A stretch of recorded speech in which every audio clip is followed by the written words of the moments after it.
ஒரு முறை இந்த கோவிலுக்கு நீங்கள் போய் பாருங்கள். இது எங்கேயும் இல்லைங்க, பக்கத்திலேயே மதுராந்தகத்தில் இருக்குங்க. ஏரி காத்த ராமர் கோவில்.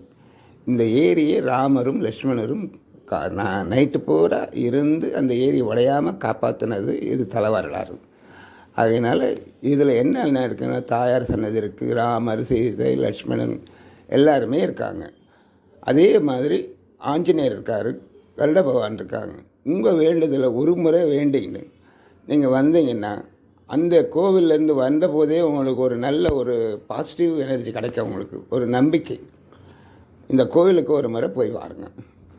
ரொம்ப வாழ்க்கையிலேயே ஒரு திருப்பு முனையாக உங்களுக்கு ஏற்படும். இதை நான் எனக்காக சொல்ல, என்னுடைய அனுபவத்தில் சொல்கிறேன். நீங்கள் ஒரு முறை போய் பாருங்கள். ரொம்ப விசேஷமான கோவில். இப்போ தாங்க 8வது மாதம்தான் இந்த கும்பாபிஷேகமே நடந்திருக்கு.